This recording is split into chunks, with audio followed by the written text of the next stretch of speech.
talked about it briefly. This young man who was suspended for having locks and braids. He has now been hit with kicked out of school. Basically, he's been removed from his high school. His name is Daryl George. He's 18. Kicked out of his high school, sent to a disciplinary alternative education program today. He's a junior at something called Barbers Hill High School in Texas and Mount Bellevue, Texas. He was suspended. He's been suspended since August 31st. He will be sent to something called EPIC, which is an alternative school program from October 12th through the 29th of November for, quote, failure to comply with multiple campus and classroom regulations. This is all about his hair. The principal there, Lance Murphy, I'm going to give his name out. Lance Murphy said in a letter that Mr. Daryl George, had repeatedly violated the district's, quote unquote, previously communicated standards of student conduct.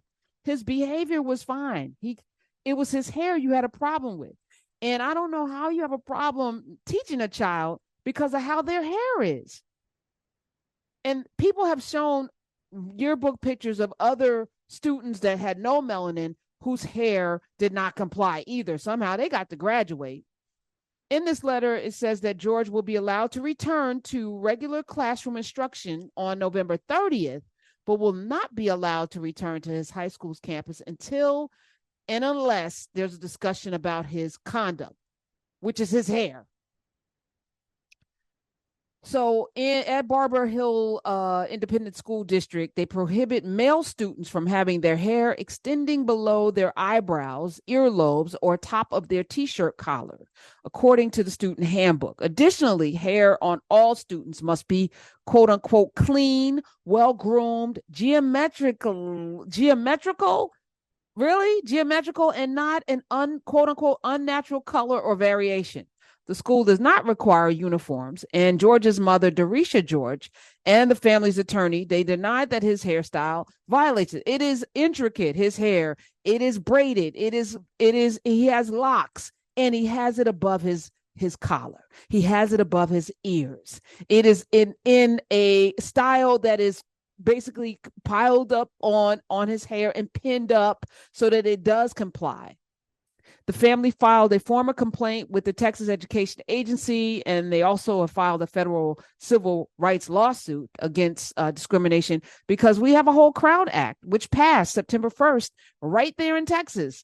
Crown Act, which shout out to Adwoa Asamoah and so many others. She lobbied and got this passed in so many states throughout our union. One woman, I remember we were before the pandemic in Smith. This was a while. This was like 5 years before, might have been 3 years before the pandemic.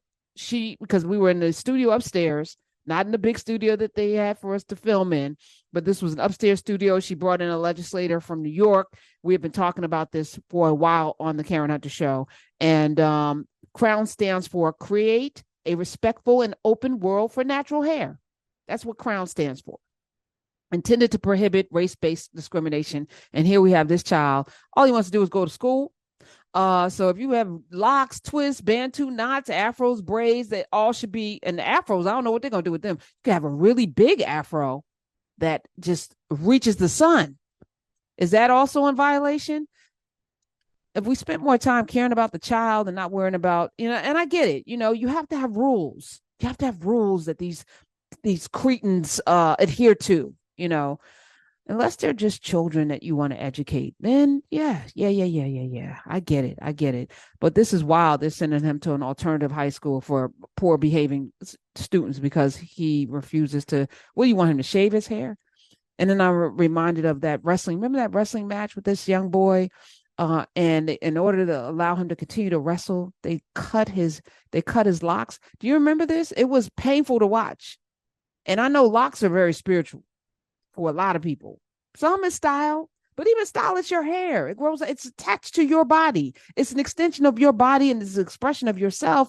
And this child's hairstyle is not offensive at all. I've seen some offensive hairstyles. There's some people in the NBA with offensive hairstyles. I'm gonna say Jimmy Butler might. No, I'm just playing. I actually like Jimmy Butler's Jermaine Stewart nod. I like it. I actually like it. But there's some people that I call wearing, I used to call it homeless hair, but I'm not going to disparage people who are unhoused because it's not funny.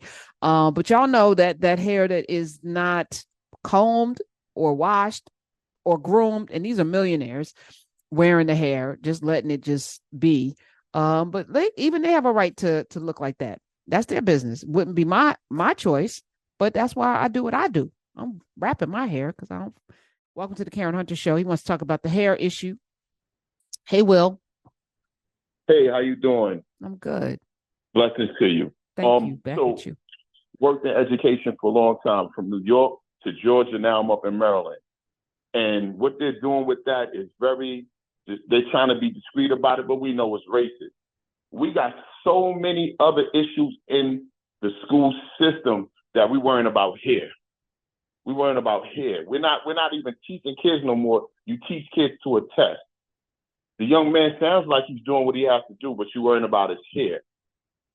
So what, you trying to destroy him as an individual, or you just trying to destroy our community? Because it doesn't make any sense.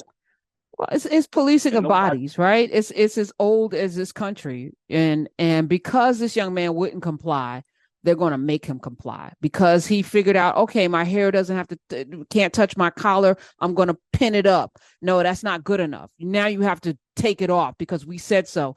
It is so typical. And I don't even think they know. I mean, probably they know they're being racist. Probably they do know, but it is frustrating because you're right. There's so much more to deal with in our education system. I'm also looking at the fact that he's 18 and he's a junior in high school.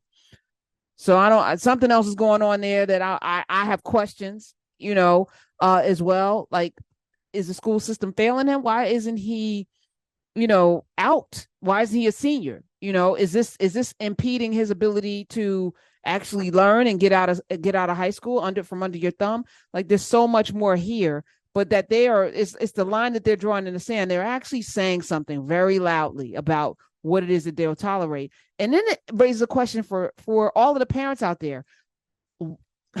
Do we have options other than sending our children into harm's way? Because this is really sending your child into harm's way in the sense that that these people are being openly, aggressively in opposition to the way that your child is walking in this world.